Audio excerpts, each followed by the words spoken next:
It seems, according to Michael Maloof's December 1st, 2010 WorldNet Daily article, that thus far anyway, the Department of Defense is slamming the door on questions about the mysterious contrail filmed November the 8th by a KCBS television crew near Los Angeles.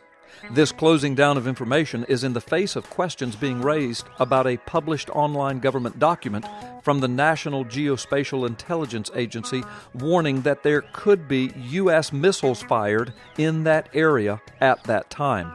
The official government position has been that the contrail, which appears to have been made by a single source, was instead made from a jet airliner, which more than likely would have multiple engine sources, and that the image that appears to be a missile is merely an optical illusion. The refusal, says Maloof, to provide answers to specific questions suggests a cover-up of potential secret missile testing in the area, contrary to official jet contrail explanations. For weeks, various weapons and defense experts have examined the billowing plume and the single-source white-hot exhaust, which they contend was from a missile and not a jet. Some of these experts even went so far as to suggest that the missile may have been shot from a submerged Chinese nuclear submarine, coinciding with an increased level of confrontation between the United States and China, and designed to send a message to Washington.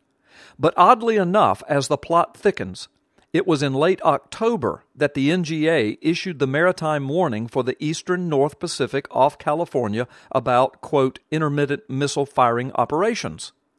While the notice gave time frames and days of the week, as well as coordinates for areas in which U.S. missile firings would take place, there was no specified time limit as to when they would end. The contrail sighting by the KCBS television crew occurred during these time periods.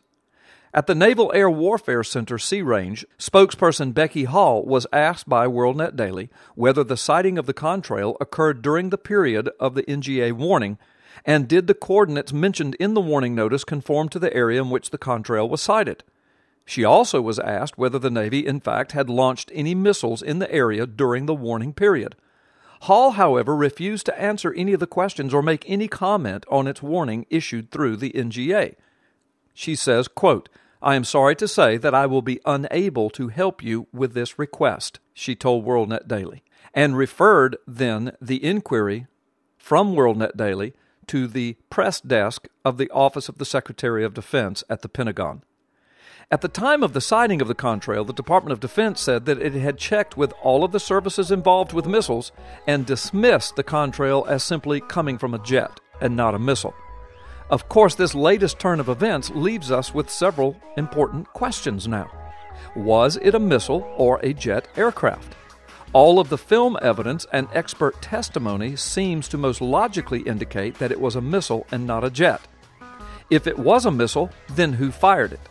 Why would the government even suggest that it was a jet airplane and deny any knowledge of a missile launch, U.S. or otherwise, when their own documents posted online seem to suggest that it may in fact have been a U.S. missile launch, with appropriate maritime warnings issued?